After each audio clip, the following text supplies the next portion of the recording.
What's up, YouTube? Team Movies here.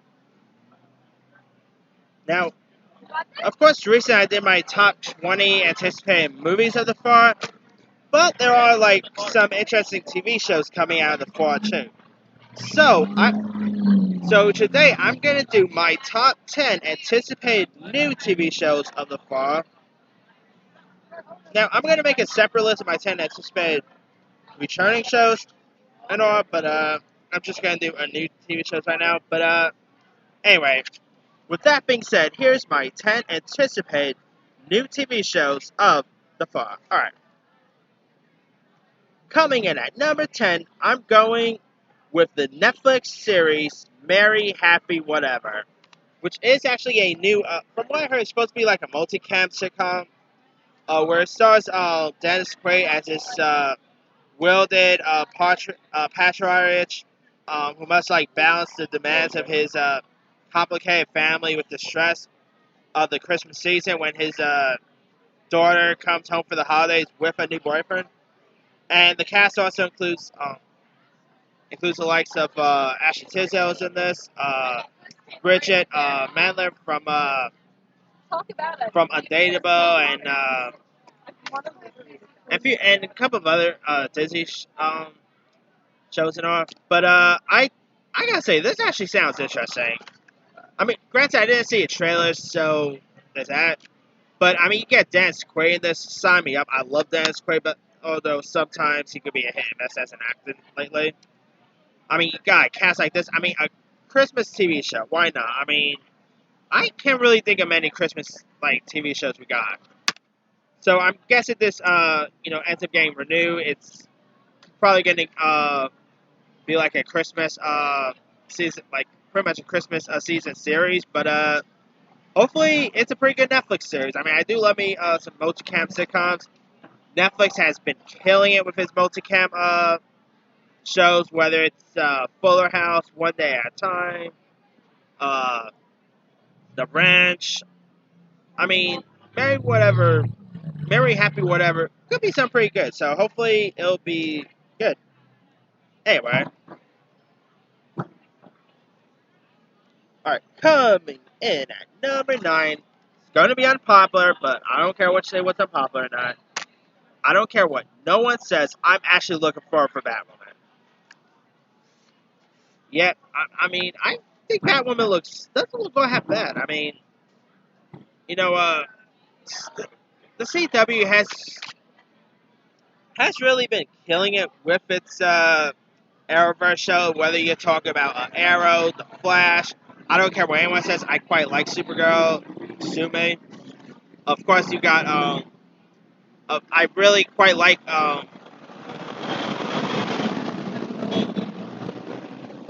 Legend Tomorrow. I quite like. So hopefully Batwoman is another hit. I mean, I know lots of people are hating this because Batwoman is like dissing Batman here, but hey, maybe it'll still be good. Who knows? But all I know is I'm quite looking forward for this. So, all right, coming in at number 8, we got Cairo Second Act, which is a new CBS multicam sitcom, and it stars Patricia Heaton from Everybody Loves Raymond fame and The Mill fame, who now Patricia Heaton plays this woman named Carol who has recently gotten divorced and ended up retiring from teaching, and she doesn't really want to retire at all. So she decided to have a second break by becoming a nurse and all, and she wants to really wants her second act to be a success. And you also, not to mention, you also got Ashley Tisdale's in this too, so she's doing double header this year. You got Kyle MacLachlan. I like Kyle MacLachlan, so getting him in this, sign me up. The trailers actually looks pretty funny. I've been liking the TV previews I've been seeing. So hopefully Cairo Second Act is pretty good, because I think this looks interesting, and it'll be cool seeing Patricia make another TV comeback since The Mill ended.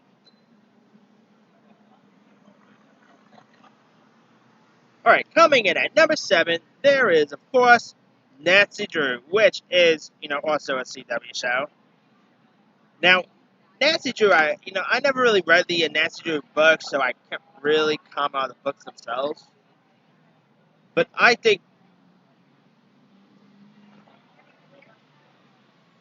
gotta say, I've been really digging these trailers for the new Nancy Drew series, and after seeing what CW, how great CW did with Riverdale and all, I think Nancy Drew could be pretty decent. I mean, you got this newcomer named Kennedy McMahon, who I never really heard of before. She's of course playing the top role of Nancy Drew. You got original Nancy Drew star Pamela Stu Martin. You got Scott Wolf, who's playing her dad. Still a little disappointed that Freddie Prinze Jr. is not in this, but so yeah, I'm really intrigued by the new Nancy Drew series. I mean, this time around you got Nancy Drew, who's trying to make plans who's making plans to leave her hometown for college after high school graduation, but she ends up finding herself drawn into a supernatural murder mystery. So this is not your typical Nancy Drew. This is this is kind of like a darker Nancy Drew there. And I do love me a good murder series, and also, hey, sign me up. I think Nancy Drew could be something pretty interesting. So, all right, coming in at number 6, we got HBO's Watchmen. Based on the, of course, Watchmen is based on the DC comic by Alan Moore, starring the likes of Jeremy Irons. You got Regina King, Aquaman dude, Yahya Abdul Mateen II. You've got Hong Chow in this, Don Johnson. You've got Louis Gossett Jr. in this, Tim Blake Nelson. So sign me up. Watchmen looks gritty, violent, and this is also HBO's first foray into comic book genre. So hopefully, if Watchmen is a hit and does great, maybe we'll see HBO do more comic book TV shows. That would be cool to watch. But yeah, I'm really looking forward to Watchmen. I mean, the new trailer just got released yesterday, and it looks really cool. So yeah, definitely cannot wait to watch Watchmen when it premieres. All right, coming in at number 5, I got Nexus.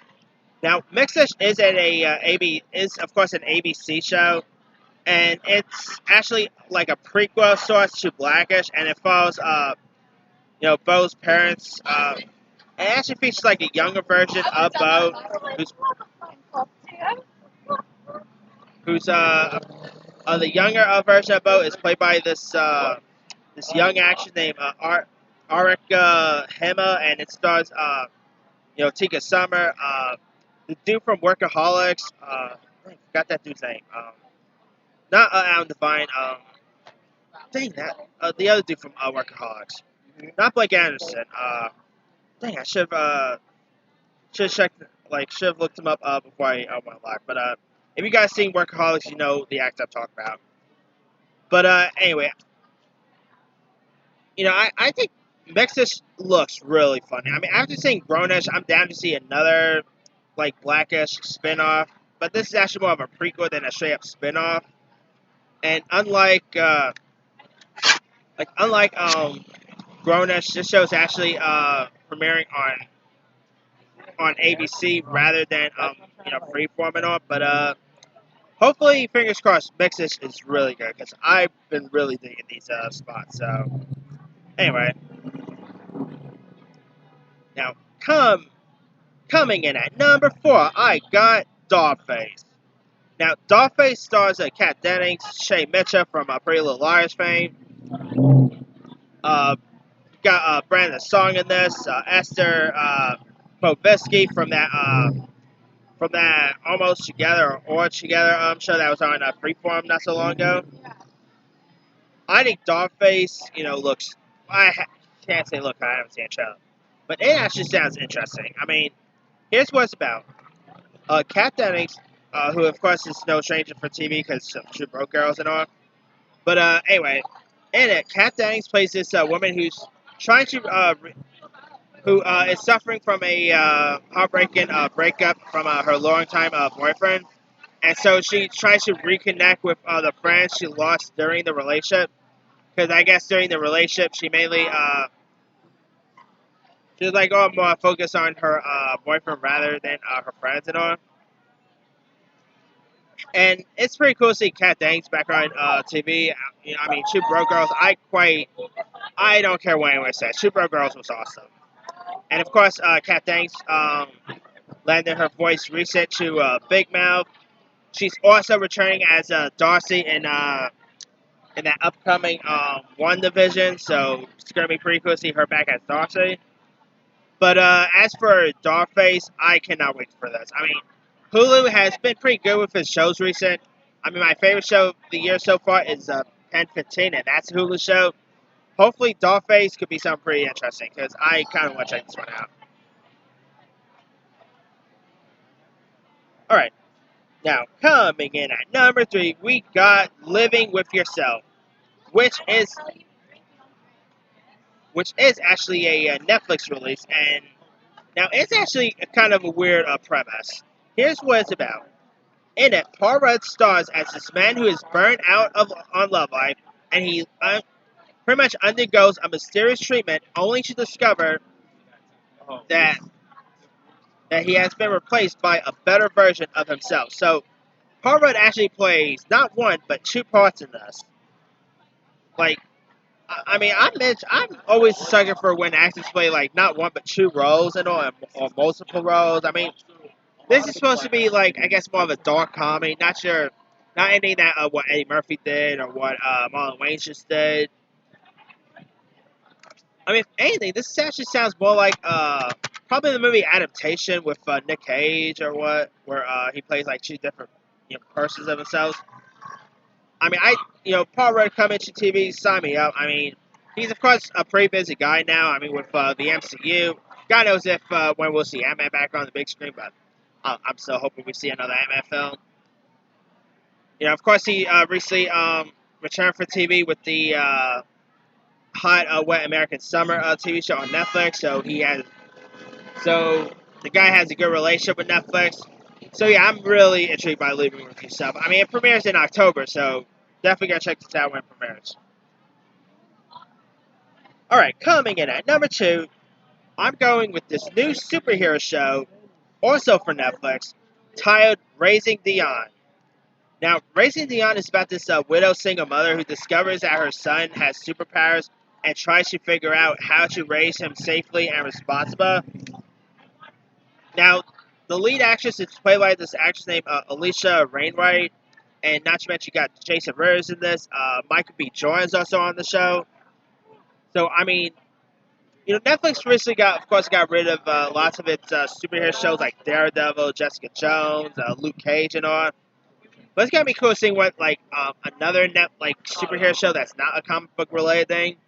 And Raising Dione, it premieres in October, and I think it sounds really fascinating. I mean, a mother it kind of sounds like the film Cujo, but instead of her protecting her son from a dog, pretty much protecting her from pretty much from his superpowers and all. So yeah, I think Racing Dion sounds really cool. I cannot wait to see a trailer for this. I mean, it premieres early October, so we'll probably see a trailer by the time the year's over. So anyway.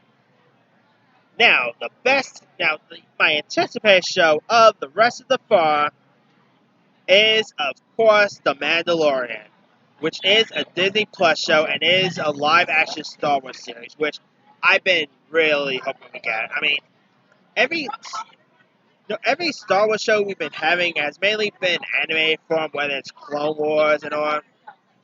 But this time around, we got a Star Wars show coming that's live-action, man. I mean, of course, stars in is not stars, but it's actually directed and created by Jon Favreau, who's having one heck of a year with The Lion King and Spider-Man Far From Home and on. And, I mean, not to mention, he pretty much put together a cool cast with this that includes the likes of Pedro Pascal, Bill Burr, Gina Carano, Giancarlo Esposito, Werner Herzog, Carl Weathers, Nick Nolte, Ming-Na Wen just joined the cast. Taika Waititi is in this.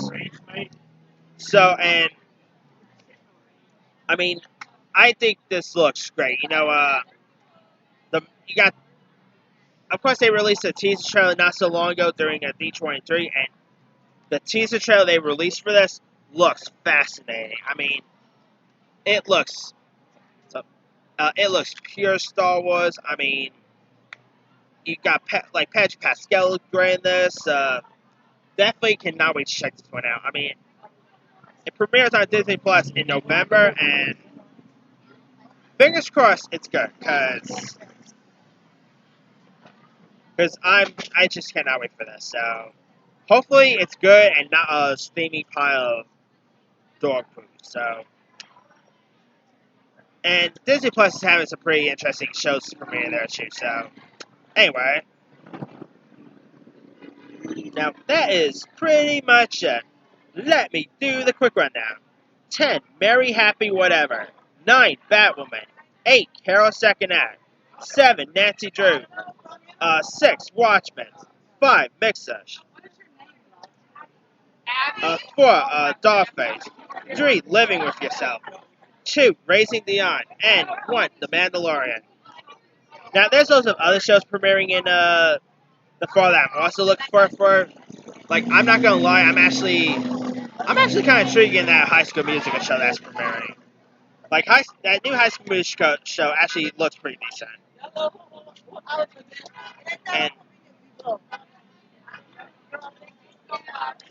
And a few other shows premiering. We got this show called Daybreak. That sounds interesting.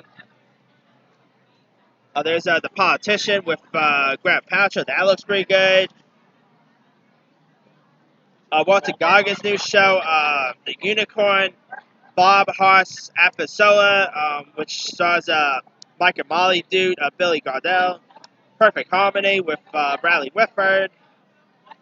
There is also The Witcher, which I'm not all that. I know lots of people are anticipating The Witcher. I'm not all that looking forward for it, to be honest. Yeah. I don't know. Maybe you should actually read the book to be more excited for it. But yeah, I'm not really all that interested. I mean, the trailer looked okay, but I don't know. Hopefully it's good, and maybe it could be the next Game of Thrones. And granted, I think I've been hearing that The Witcher might premiere in 2020, so I'm not really sure if that's even going to premiere this year. So we'll see. But not to mention there's All Rise. That looks pretty cool. I mean, I'm probably going to watch that because Aaron Cummings is in it, and I adore him, Aaron Cummings. So her in that, I'll definitely watch it because Aaron Cummings is in it. So yeah, some pretty interesting shows premiering the rest of the year. But let me leave you guys. What are some of your anticipated new shows of the fall? Drop a comment below. Don't forget to like, subscribe, hit that bell for notifications. This here is C-Movie signing off.